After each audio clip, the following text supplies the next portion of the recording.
So time management is all about doing something consistently, getting better over a period of time. Everything was limited, so we knew how to use those resources efficiently. But today's children are not able to do this multitasking. अगर हम अपना time सही से manage नहीं कर रहे हैं तो क्या उससे हमें स्ट्रेस होगा? इस टाइम मैनेजमेंट और stress management are somehow related. उनको एक मोबाइल दे दो, they are very happy. Exam आ रहा है फिर भी they will be on deal and wasting the time on the digital media. Mr. Matthews K. Thomas sir. He is a UN SCG4 Global Ambassador to spread quality education around the world. He is a senior CBSE and NCERT resource person since 2010. Apart from this, he is also a consultant to Aaj Tak, Zee News, HarperCollins and India Today. एक हो सकता है academics में, हो सकता है personal life में। ऐसे ऐसे बच्चे come to know who are very good in academics but a family problem they have committed suicide. So somehow they are not able to manage life. So what is education then? Digital bullying start हो जाता है and they apex of target को उसको bullying करते हैं। School में इस conversations को कैसे नॉर्मलाइज किया जाए? जो फैमिली टाइम है वो आजकल होता ही नहीं। सो हमारे टाइम में क्या होता था, टीवी नहीं है, मोबाइल नहीं है, we used to have family time. हम बैठते थे and we used to discuss games, खेलते थे। लेकिन आजकल के पेरेंट्स के पास टाइम ही नहीं है। जब टाइम नहीं है, दे आर कमिंग लेट, बच्चा ऑलरेडी सो रहा होता है या what is happening, there is no talking. Report में देखते हैं कि मार्क्स नहीं आए, that is the only point of discussion.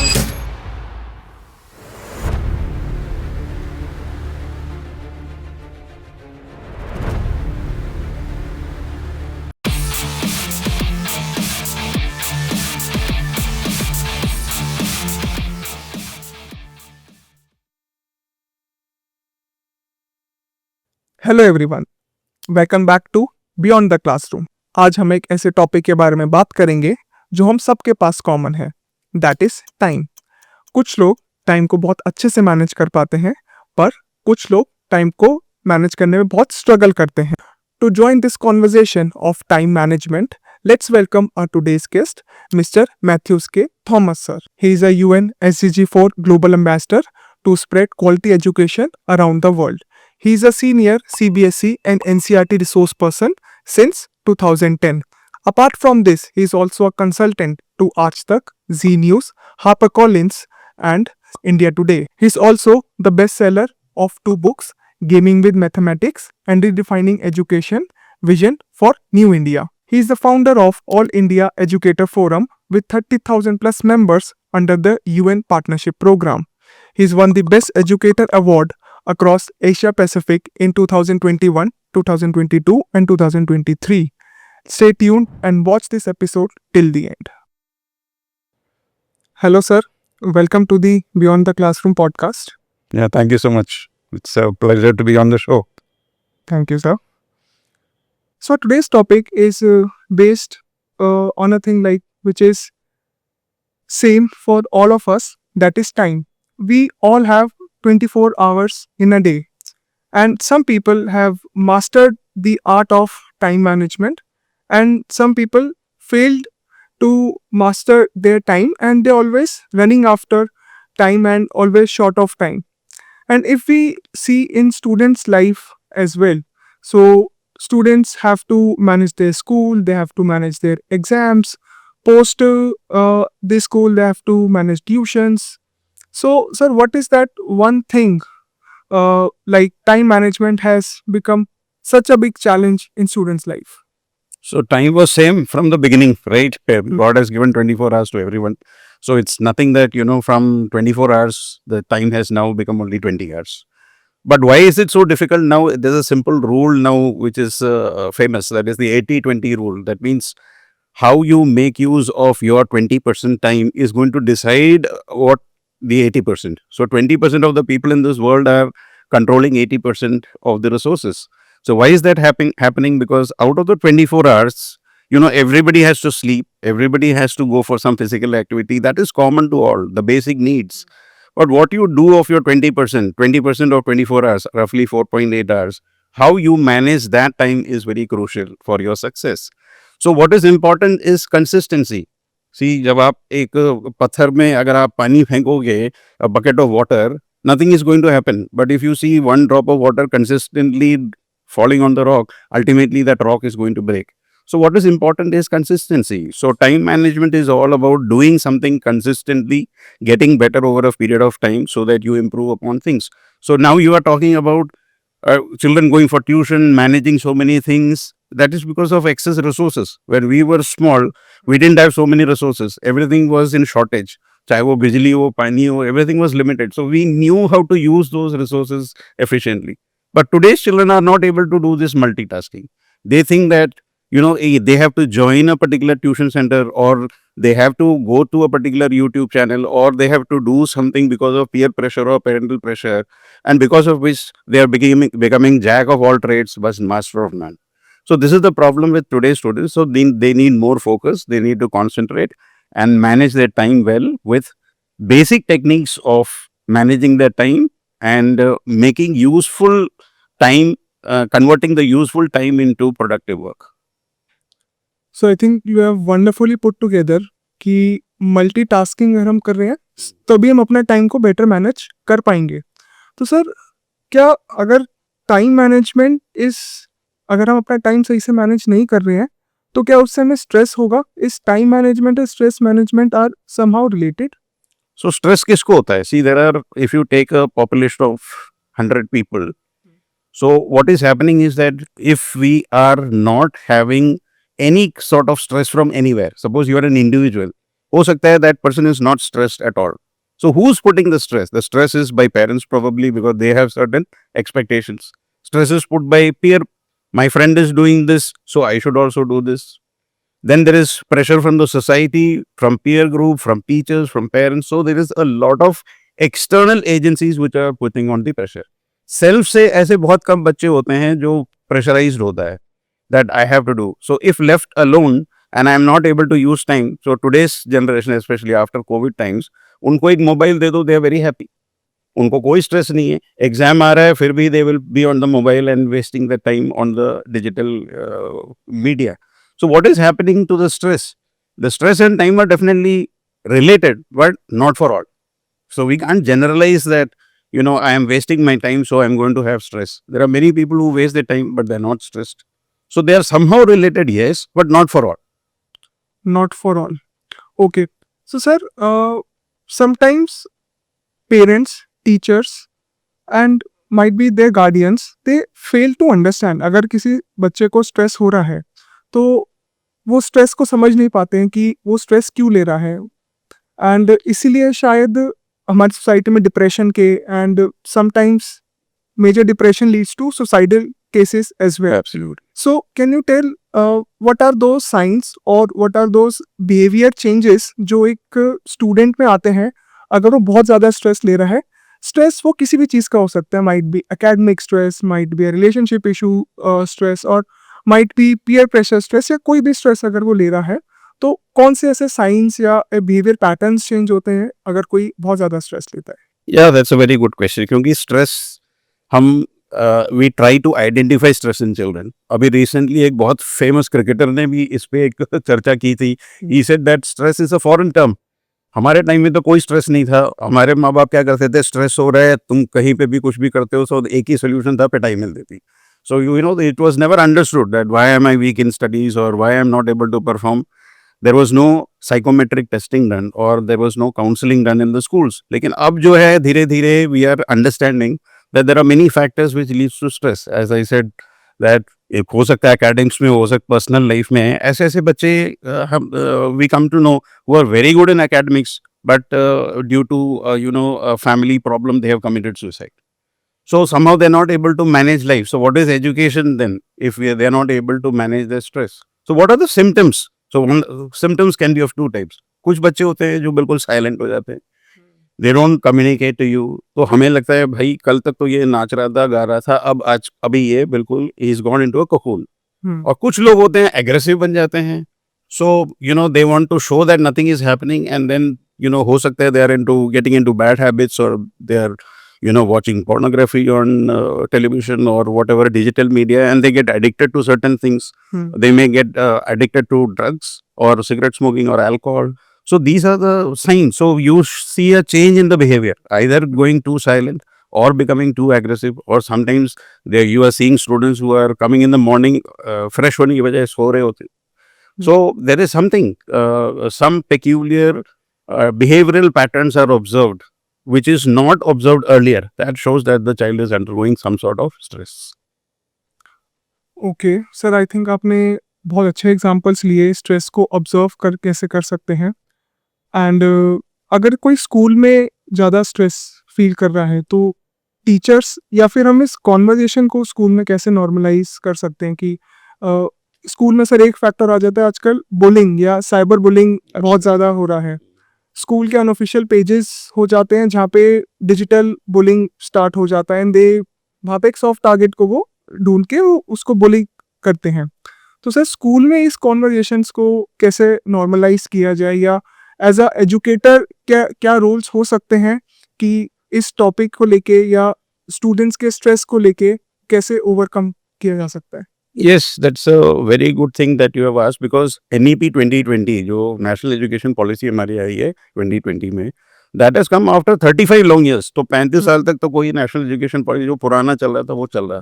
Now in the new NEP 2020, one very important thing is about this aspect that you are talking about, that is counseling of students.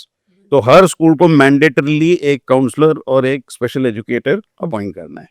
Now, how is a teacher is also a counselor but not a trained person. तो हम symptoms तो देख सकते हैं, treatment नहीं दे सकते. So treatment के लिए हमें क्या है, हम आइडेंटिफाई करते हैं these are the symptoms. We think that there is a possibility that the child is undergoing some sort of bullying. It could be physical bullying or it could be cyber bullying. अब ये physical bullying क्यों होता है? Maybe the child has a dark complexion, or maybe he has some disability. वो ठीक से बोल नहीं पाता. There is some problem with the child, physical handicaps, we don't know, और he is from a very poor background. So bullying can be on that. और जैसे आपने बोला cyber bullying is even worse, because जो attack कर रहा होता है वो अनोनिमस होता है, एंड अनोनिमिटी में वो सोचते हैं हम कुछ भी बोल सकते हैं. सो दैट पर्सन और दैट इंस्टीट्यूशन, स्कूल, ऐसे आपने बोला जैसे अनऑफिशियल पेजेस बन जाते हैं जहाँ पे teachers, schools, students, they post any random things and they get away with it because they are below 18. Above 18 वालों को तो आप पुलिस केस कर दो, ये कर दो, पॉक्सो केस हो गया, बहुत कुछ चीजें हो गई. But with minors doing all the cyberbullying and all that, it becomes very difficult to take action by the schools. So एक चीज जो है वो तो है कि zero tolerance policy has to be created in the schools, जैसे हमने अपने स्कूल्स में किया है. whenever somebody reports a physical bullying or a cyber bullying case, उसका एक रिकॉर्ड बनता है, एनेक्डोटल रिकॉर्ड बनता है. we try to get witnesses, we try to counsel the students. और एक चीज बहुत अच्छी चीज है कि विक्टिम तो होता ही है जिसके ऊपर all this he is undergoing, but the person who is bullying also needs counseling. उसको भी हो सकता है कि कोई प्रॉब्लम हो. अक्सर हम उसको एक विलन की तरह ट्रीट करते हैं कि ये तो बुली कर रहा है, यही है, he is the person who is responsible for this. But that both the parties need counselling, and this is where the schools have to play an active role. कि हमने जो बुलीड है उसको तो हम एम्पैथी, उनके पेरेंट्स को support, और हम जो जीरो टॉलरेंस है, anecdotal, requisite action to the person who is bullied, ये सब तो करना ही करना है. But at the same time school can not wash their hands off from the person who is bullying. उसको भी सपोर्ट की जरूरत है. ये तो टुमारो ही becomes a criminal in society, and we as educators and schools are also partly responsible for that. I think sir जो आपने पॉइंट बताया है कि हमें जो बुली हो रहा है उसको तो एम्पैथी प्रोवाइड करनी है, बट जिसने बुली करा है किसी को, उसकी काउंसलिंग की भी जरूरत है. हमें उसके माइंडसेट को चेंज करना है और आगे चल के ऐसे क्राइम्स ना करे. रिसेंटली एक सीरीज भी मैंने देखी नेटफ्लिक्स के ऊपर, एडोलेसेंस, जहाँ पे एक 13 ईयर चाइल्ड को इतना ज़्यादा बुली करा जाता है, वो अपने ही क्लासमेट को मर्डर कर देता है उसका. तो आई थिंक ये एक मेजर फैक्टर है बुलिंग का, साइबर बुलिंग का, जो स्कूल्स में, कॉलेजेस में बहुत हो रहा है. एंड जैसे आपने बताया NEP 2020 में एक स्टूडेंट काउंसलिंग का करिकुलम है, जो आई थिंक सबको बहुत अच्छे से इसको अडॉप्ट करना चाहिए. Yes, absolutely right. ये जो adolescents की आप बात कर रहे हो, that has become a huge hit among the adolescents, and parents जिनको इसके बारे में कुछ पता ही नहीं था, they have started watching this, and उनको ये they are surprised by the facts, the emotions that a child goes through. A small 13-year-old boy, उनके भी कितने emotions होते हैं. हमें लगता है कि सीधा साधा बच्चा है, but when you are committing a murder, तो क्यों हुआ वो? The extent to which that child was bullied And recently in the newspaper also, recently नहीं है, कुछ time पहले भी, you found that there were murders inside the school washroom. कुछ murder school के अंदर किसने किया है? बच्चों ने किया है. So imagine the psyche of these children who are murdering people without any emotions involved. So are we trying to bury all this behind carpets, or are we trying to find out the solution for all this? That is a big challenge for the schools, for educators, for parents, everyone. Sir अगर हमें कोई बुली कर रहा है, अगर हमें उसके mindset को थोड़ा समझना है या उसको थोड़ा डिकोड करना है, तो is stress the reason why he is doing this, और he is doing it for fun, he is doing it for become famous in that class. So उसके माइंडसेट में क्या ऐसा चल रहा होता है कि वो किसी को बुली कर रहा होता है, अननोइंगली उसको मेंटली और फिजिकली हार्म भी कर रहा होता है. Absolutely, you're right. Bullying is a way of showing prominence. तो फिजिकल बुलिंग होता है, वो अपना स्ट्रेंथ का दिखाता है. May be is weak in academics, तो वो सोचता है कि मैं किसी को बुली करके मैं पॉपुलर बन जाऊंगा. So there are some people who go into sports, some people go into music, अलग अलग तरीके से अपना प्रोमिनेंस बना लेते हैं. और कुछ लोग होते हैं वो इस तरीके से by bullying others they want to build a prominence. And अगर हम उस स्कूल लेवल पे इसको कंट्रोल नहीं करते हैं, these are the same students who will grow up to become probably gangsters. और उस टाइम में हमें दुख है कि भाई इनके स्कूल टीचरों ने इनको क्यों नहीं संभाला, because at that point of time nobody, there was no help. Probably help करते तो वो इस रास्ते में नहीं जाते. So that is why the government also is giving benefits to people below 18. उनको जेल नहीं भेजते, क्योंकि वहाँ पे माहौल इतना खराब होता है कि वो जरूर कोई ड्रेडेड क्रिमिनल बनेगा ही बनेगा. उनको कोई रिमांड होम में भेजते हैं जहाँ पे उनकी काउंसलिंग होती है, उनको अच्छा बनाने की कोशिश करते हैं. So before things get into such worse stages, it is important that school teachers identify beginning, nip it in the bud. अगर आपको दिख रहा है कोई deviational behavior because of stress, because of any reasons, आप एक rapport build करेंगे student के साथ. allow the student to share whatever. कई टीचर्स ऐसे होते हैं या कई स्कूल्स होते हैं, वो क्या होता है कि डायलॉग में विश्वास नहीं करते, सिर्फ हाँ एक सेट ऑफ इंस्ट्रक्शंस होता है कि you have to follow this. They don't find out the reason why the child is doing. So I think we have to initiate more dialogues. और ये एक ट्रायंगल है जो पेरेंट्स, स्टूडेंट और teachers को उसको स्ट्रेंथन करना है. तभी जाके बच्चे और पेरेंट्स और टीचर्स सबके साथ मिलके इसका सोल्यूशन निकलेगा.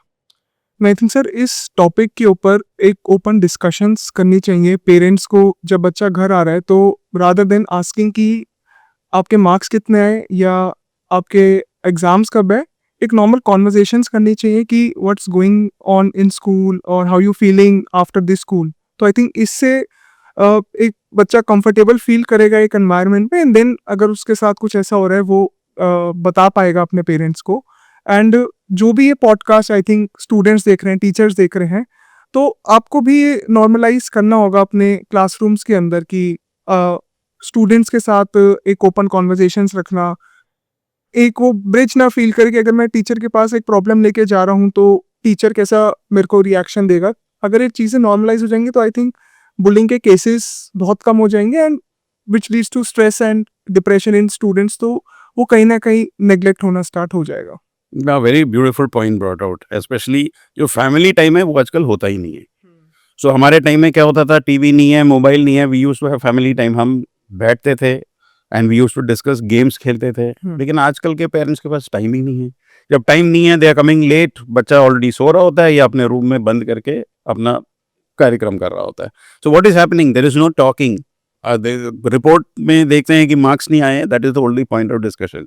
बच्चे में क्या इंटरेस्ट है, what is the aptitude, what is the problem that the child is facing, इसके बारे में कोई डिस्कशन नहीं है. Child wants to say something, अभी मैं बिजी हूँ, बाद में आ जाओ. सो कई लोग क्या होते हैं, पैसे दे देते हैं कि ये लो कल जाके तुम पार्टी करो, 500 रुपए ले लिया या कोई गिफ्ट दे दिया, मोबाइल दे दिया. They think that they are doing this for the kids. और बच्चों को क्या चाहिए, माँ बाप का टाइम. तो टाइम ही नहीं देंगे तो बच्चे में स्ट्रेस बिल्डअप होगा. They will look for third party to understand their problems. और वो किसके पास जाते हैं, किससे सोल्यूशन लेते हैं, गॉड ओनली नोज. तो इससे क्या होता है कि वो जो रिलेशनशिप है, रैपो है between the parents and the child, that goes for a toss. And ultimately it becomes too late कि बच्चा जो है गलत संगति या एक ऑलरेडी बुली बन चुका है. Then it becomes very late. उसका जो काउंसलिंग प्रोसेस है, उसका जो प्रोसेसिंग टाइम है, that takes a long duration. Sir यहाँ पे एक मैं पर्सनल पॉइंट भी ऐड करना चाहूँगा. When I was in school, so मेरी टीचर ने बताया था कि एक बॉडी का एक सर्केडियन रिदम भी होता है.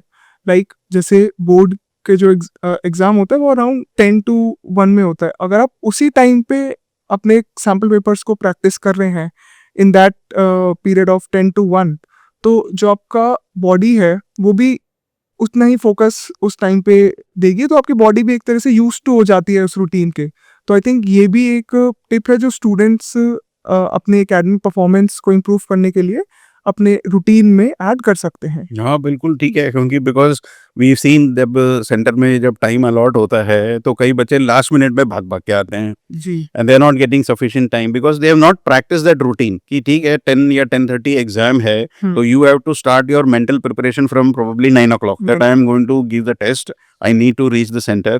तो every time you need not go to the centre, आप एक घर में भी टेस्ट ले सकते हो but you have to be mentally prepared. ये नहीं कि आपका 10:30 एग्जाम है आप 10 बजे सो के उठ रहे हो, so that becomes a problem in the actual exam scenario. So that's a good tip that your mentor has given कि आप लगातार जैसे 20 दिन 25 दिन आप टेस्ट के उसी टाइम के अकॉर्डिंगली आप टेस्ट सीरीज देते हो, so definitely your body is going to get used to that particular exam. Right. And sir कई बार स्टूडेंट्स को एग्ज़ाम टाइम में भी बहुत ज़्यादा स्ट्रेस होता है। अगर मैं एक पर्सनल स्टोरी की बात करूं, जब मेरे एग्ज़ाम्स होते थे, अगर एग्ज़ाम में एक 5 से 6 दिन की छुट्टियां हैं तो मैं 5 दिन ही पढ़ता था, मैं लास्ट के 2 दिन ही पढ़ता था। उस टाइम पे क्या होता था, मैं अपने टाइम को ज़्यादा अच्छे से मैनेज कर पाता था and I complete that course. So is stress always bad और stress can be a tool for your growth as well? Yeah, stress has got positive as well as negative effects. Stress negative कब होता है? When it goes uncontrolled. You don't know how to control it and you know you are going out of your way to trying to control that stress because आप अपने daily activities कर नहीं पा रहे उस stress की वजह से because you are thinking only about exams probably or only about an event which is coming up. तो कई वे में तो stress अच्छा होता है. For example, you want to speak tomorrow on the stage. और आपको थोड़ा सा अगर स्ट्रेस है, you are going to prepare in a better way, you are going for an interview and you are prepared for that, तो उसमें आपको थोड़ा सा अगर बिल्कुल स्ट्रेस फ्री आप जा रहे हो बिंदास, you know that sometimes becomes negative because you are over confident that सब कुछ ठीक जाएगा. So a little bit of stress in our daily activities when you are doing, suppose brushing your teeth, खाना खाना, इसमें तो स्ट्रेस नहीं है because that is something which is happening daily activity. But something which is out of the way, and if there is a little bit of stress involved, I don't see any harm. It's natural. कई लोग ऐसे होते हैं कि बहुत अच्छे होते हैं रिटर्न में, जब आप वर्बली उनसे कुछ पूछते हो तो नहीं होता, और वाइसा वर्सा. So what happens is that removal of stress from our lives is not possible. ये natural है. कोई हम ऐसे जानबूझ के तो स्ट्रेस कोई नहीं लेता. कई बार डॉक्टर्स बोलते हैं ज्यादा स्ट्रेस मत लो, बीपी हाई हो जाएगा. कोई भी जानबूझ के नहीं होता. It's a natural body human tendency. But then we should know how to control the stress. तो उसके लिए कई लोग जो कंट्रोल नहीं कर पाते हैं उनको मेडिसिन लेनी पड़ती है. So but there is other physical activities कर लो, आप जो इंटरेस्ट है हॉबीज इनकलकेट कर लो, रीड बुक्स, मेडिटेशन, योगा, इससे भी स्ट्रेस आप रिमूव कर सकते हो. So there is a positive stress. As you said, stress is not always bad.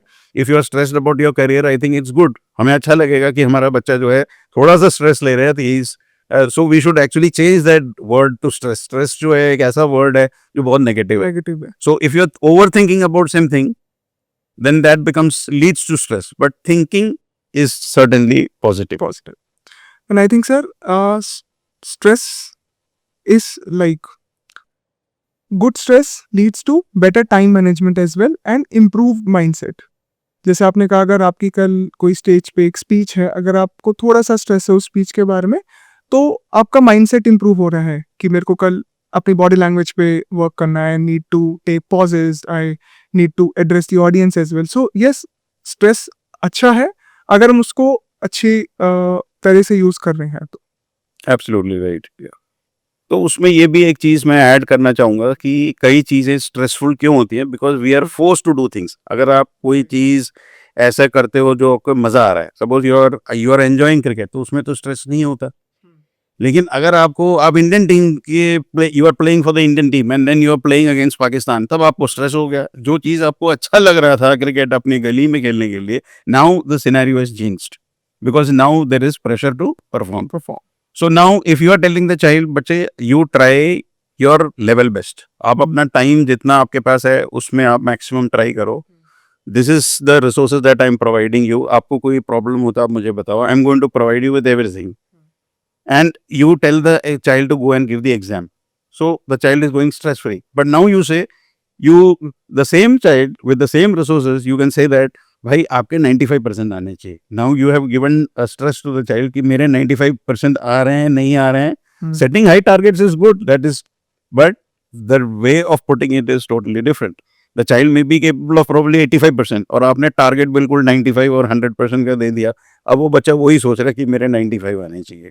So you should tell your child that you have a potential, आप कर सकते हो. This should be your target, but don't overemphasize on the marks.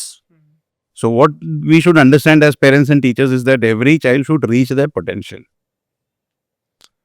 वही sir कि जैसे movies में बताते हैं कि पांचों उंगलियां बराबर नहीं होती, तो हमें हर किसी को सुपर इम्पोज नहीं करना चाहिए कि आपको इतने मार्क्स लाने हैं, but we have to encourage them कि आपको बस अपना बेस्ट देना है एग्जाम्स के अंदर.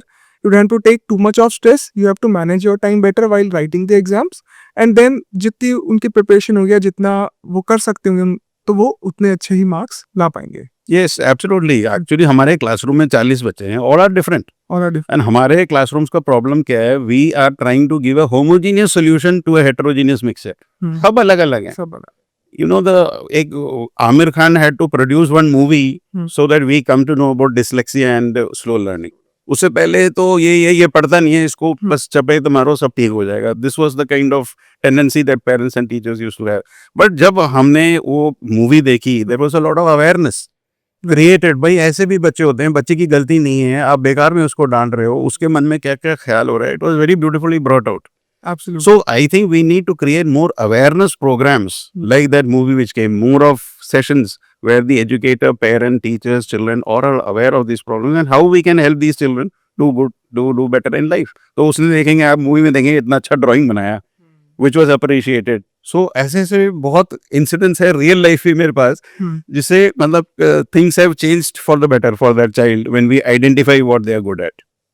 सर आपने कहा है कि आपके पास रियल लाइफ स्टोरीज हैं, तो कोई ऐसी पर्सनल स्टोरी जो आप सब व्यूअर्स के साथ शेयर करना चाहें, जहाँ पे आपने देखा हो कि वो बच्चा एकेडमिक्स में इतना अच्छा नहीं है, बट वो किसी और फील्ड में he is like really good. ऐसी पर्सनल स्टोरी आप हमारे सब व्यूअर्स के साथ बताना चाहें? ऐसे बहुत से स्टोरीज हैं, but one story which stands out, I still remember because it was recent. मतलब कोविड के टाइम में था, एक बच्चा था which was actually from the economical weaker section of the society. ज़्यादा बोलता नहीं था क्लास में. So this was in about 2018-19. बहुत चुपचाप रहता था क्लास में अपना. Nobody knew him in fact कि वो क्लास में बैठा भी हुआ है कि नहीं है. देन कोविड में क्या हो गया, सब ऑनलाइन क्लासेस हो गए.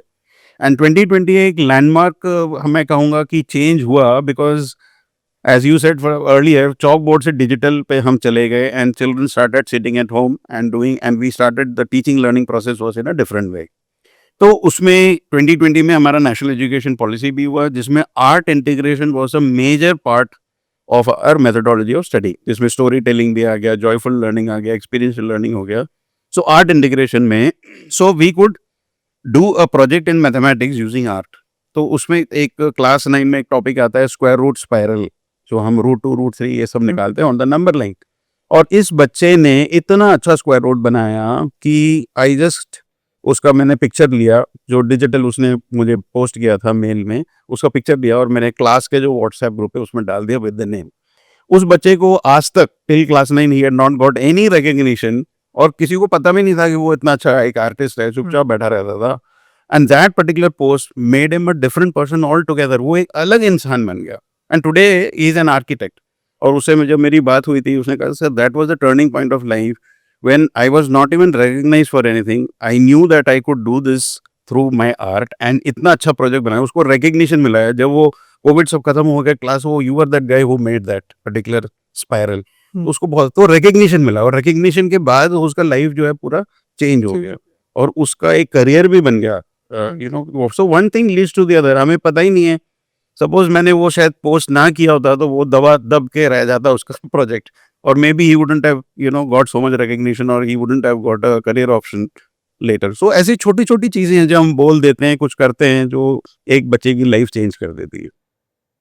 आंसर रिकग्निशन से मेरे को लगता है कि स्टूडेंट्स को सही टाइम पे अप्रिशिएट करना, उनके चाहे वो छोटे एफर्ट्स है उनको रिकग्नाइज करना तो वो बहुत मेजर इम्पैक्ट क्रिएट करती है। और उनके जो आई थिंक उनको उस चीज़ का स्ट्रेस हो रहा होता है कि मैंने ये चीज़ ठीक या नहीं की होती है, अगर उनको रिकग्नाइज या अप्रिशिएट कर देते हैं तो वो चीज़ काफ़ी कम हो जाती है उनके माइंड में। बिल्कुल सही है। हमारे डायरीज में क्या होता है, स्कूल डायरी होता है, तो उसमें एक कॉलम होता है जहाँ पे हम नोट्स लिखते हैं पेरेंट्स के लिए कि आज ये बुक नहीं लाया, आज he was disturbing the compare class, करते हैं। कंप्लेन करते रहते हैं। So this was happening over a period of time. 2 साल पहले जो हमारे प्रिंसिपल आए, उन्होंने एक पेज एडिशनल डाला, पॉजिटिव फीडबैक। अब ये बहुत ही अच्छा पेज है, लिखता कोई नहीं है, क्योंकि टीचर्स क्या करते हैं, हमेशा गलती ढूंढते हैं कि ये आज ये किताब नहीं लाया, प्रिपेयर नहीं है, इनडिसिप्लिन है, आज चौक फेंक रहा था, ये है वो है। Everybody has got a diary note. ऐसे बहुत रेयर होते हैं जिसका डायरी नोट ही नहीं है। पॉजिटिव फीडबैक, हम सोचते हैं कि अगर मैंने लिख दिया आज तो ये खुश होगा, कल ये कुछ और मिलेगा, you know, so that way. But मैंने कई बार ट्राई किया है ये, 1-2 बार, that when I am writing a positive feedback it makes a difference. वो बच्चा हैरान सा हो जाता है कि you know there is I got a positive. Positive फिर वो 10 लोगों को दिखाता है, अपने पेरेंट्स को दिखाता है। So at least for some time, and in many most cases, some cases it doesn't work, but in most cases there is a change in behavior, there is a change in the overall personality of the attitude। वो आपको कैसे देखता है, थोड़ा respectfully देखता है। so things change। तो अगर हमने एक पॉजिटिव, सर ने मुझे पॉजिटिव फीडबैक दिया है, he is proud of that fact and he tries to get more। Carry भी करता है कि मेरे को 1 मिला है, अगर मैं इस तरह से अच्छा करता हाँ, रहा तो मेरे को और और पॉजिटिव मिले। फीडबैक्स भी मिले। करेक्ट। राइट। एंड सर अभी आपने अपने आंसर में जॉयफुल लर्निंग के बारे में बात की। So sir what is joyful learning? क्या ये रियल टाइम लर्निंग से रिलेटेड है, और like how can we achieve this joyful learning in the classrooms? So you were asking about joyful learning. So when we go to the class, what we realize is that there is too much pressure on academics. And why is there pressure? Because the students are unable to correlate what they are studying into real life. तो application ही नहीं जानते तो stress हो जाता है। So many of us think that जो classroom होता है वो 4 वॉल्स में ही होता है। So what is joyful learning? Make the students realise that what they are studying is connected to nature. आपने देखा होगा कई इंजीनियर्स होते हैं लेकिन फ्यूज खराब होता है, वो इलेक्ट्रिशियन को बुलाते हैं। सो बेसिक लाइफ स्किल ही नहीं है। So what is happening in our education system that we I can say that in the past at least it was based on rote memorisation. आपने कुछ पढ़ा और बस उसको आप मेमोराइज कर सकते हो तो आपके मार्क्स आ रहे हैं। सो जॉयफुल लर्निंग क्या होता है? When the student is experiencing that learning process. उनको पता है कि ये कहाँ पर यूज होगा लाइफ में। आप अरिथमेटिक प्रोग्रेशन, जैसे मैथ्स में अरिथमेटिक प्रोग्रेशन होता है, या कोई ट्राइंगल्स होता है, कॉन्ग्रुएंसीज होता है, सिमेट्री होती है, स्टैट्स होता है, ये कहाँ कहाँ रियल लाइफ में अप्लाई करना है अगर उनको पता है, then they start taking interest. So experiential learning is joyful learning, art integrated work, जो ये सब जो एनईपी में जो नए नए टर्मिनोलॉजीज इंट्रोड्यूस हुए हैं, this is all going to help the child to learn in a better way, participative way. पहले क्या होता था, जो टीचर होता था वो सपोज टू बी अ गुरु, वो एक सेज ऑन द स्टेज जो बोलते हैं, एक पेडेस्टल होता था, और वो instruction, one way instruction, monologue, जो टीचर ने बोल दिया वही सही है। But today is any time anywhere learning, बच्चा कहीं से भी पढ़ सकता है। Teacher has become a facilitator. तो वो फैसिलिटेटर फॉर लर्निंग जब होता है, and we are allowing the child to express, एक डायलॉग, एक डिस्कशन, और खुद एक्सपीरियंस करके पढ़ता है कहाँ कहाँ ये यूज होता है रियल लाइफ में, जब उनको पता लगता है, then that leads to joyful learning. People should be happy. तो ये होना चाहिए, सर कल आप एब्सेंट थे, क्या हो गया? ये नहीं कि आप एब्सेंट हो और तालियां बज रही हैं क्लास में कि आज तो मैथ सीधे एब्सेंट है। सो दैट इज जॉयफुल लर्निंग। सिर्फ जहाँ पे joyful learning, if I conclude, कि जहाँ पे हमें प्रेशर ना हो किसी चीज़ को अचीव करने का, चाहे वो एकेडमिक है, चाहे वो स्पोर्ट्स है, चाहे वो कोई और एक्स्ट्रा करिकुलर एक्टिविटीज़ है, the student, the teachers are all happy, and teachers are doing their job, and students are just learning in a healthy and good environment. Absolutely, learning at your own pace। Learning at your own pace. ये नहीं कि deadlines है, आप हाँ, एक assignment आप एक दिन में भी कर सकते हो, एक हफ्ता भी कर सकते हो, and any time anywhere learning. Not that जो मैंने नोट्स दिया है बस आपको उसी से पढ़ना है, अगर आप ये नहीं पढ़ोगे, कहीं और से पढ़ोगे, then I will cut the marks. So that happens in many situation. तो वो स्ट्रेस हो जाता है। तो बच्चा समझ के जब करता है, एग्जाम अपने वर्ड्स में लिखो या कुछ भी हो, it should be logically correct, that's the main thing. नहीं तो कई बार ये टेंशन होता है, सर कोई बच्चा के पूछे, सर मैं कोई और मेथड से अगर मैं ये सॉल्व करूंगा क्या आप मार्क्स दोगे? In fact that child should not be even asking that question. अगर उन्होंने एक लॉजिक लगाया है, कहीं और से पढ़ाया है, and the answer is correct, I think due marks should be given to the child for their creativity. और ये जब हम बच्चे को फ्रीडम देते हैं, that's what encourages joyful learning in our classrooms. Amazing. Sir मेरे को यहाँ पे एक चीज़ आपसे और पूछनी है according to you, like what should be the idea of a ideal classroom or a perfect classroom? So जहाँ पे प्रेशर ना हो किसी भी चीज़ का, एंड जैसे आपने कहा कि स्टूडेंट्स एक फ्री एनवायरनमेंट में पढ़ पाए, अपनी पेस पे चीज़ों को लर्न कर पाए, तो what should be your idea of an ideal classroom? तो आइडियल क्लासरूम है कि देखिए there are many organisations trying to create ideal classrooms, ठीक है। तो ऐसे एक क्लासरूम में बंद करके आप 40 मिनट्स टाइम पीरियड में ये खत्म करना है, ये करिकुलम है, ये टेस्ट है, तो उसमें स्ट्रेस तो होगा ही होगा।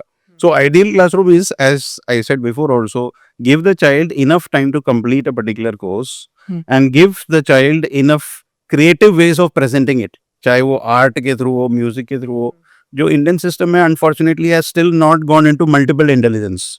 तो हम सोचते हैं कि जो पढ़ नहीं पाता, जो लिख नहीं पाता, that person is good for nothing. Multiple intelligence जो है, अगर आप देखोगे different people excel in different forms, तो जब तक हम उस सारे मल्टीपल इंटेलिजेंस के किनेस्थेटिक लर्नर होते हैं, वर्बल लर्नर्स होते हैं, विजुअल लर्नर्स है, वो सब हमारे क्लासरूम्स में होते ही नहीं है। So we have to expose our children to all that. So an ideal classroom is one where the teacher is aware of all these things, and secondly the student should be allowed to express in any creative form the final product. As I gave you that example of that art integration, that child brought out a beautiful square root spiral जो किसी और ने नहीं किया है। नहीं किया था। तो ऐसे ही हमारे क्लासरूम से बहुत लोग जो है आर्टिस्ट बन जाते हैं, स्पोर्ट्समैन बन जाते हैं, म्यूजिशियंस बन जाते हैं, because we have identified that there is an innate talent in them.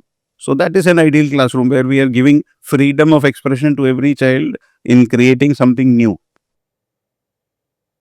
Absolutely. And sir, lastly, that what's that one tip that all our viewers, whether a student or a teacher or a parent, can take from this conversation on time management and on stress management? What's that one helpful tip you want to share with all of us? So the most important thing is, I should say, the mindset. सबसे पहले अपने mind को आपने control करना है. You should know exactly what you want in life. So because one thing leads to the other. Your mindset will lead to skill set. अगर आपने सोच लिया है कि मुझे ऐसा करना है, तभी आप skills उसमें आप develop करोगे. So you want to become a RJ, so you need good communication skills. So I will enroll for courses where I will learn to communicate well. I'll start reading books on communication. Dale Carnegie के books हैं, और भी ऐसे books हैं, how to speak effectively, how to engage your audience.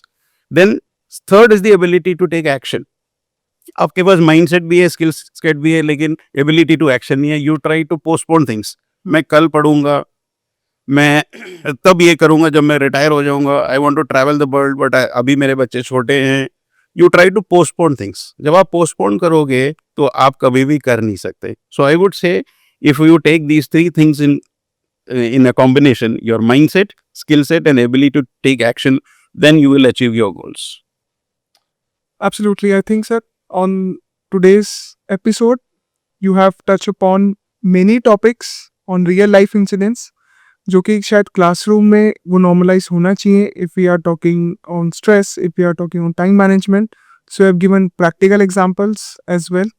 So I'm really glad you came for this and we had our today's discussion, and thank you so much for sharing your insights. Thank you so much. I also had a good time interacting with you. Thank you so much. Thank you.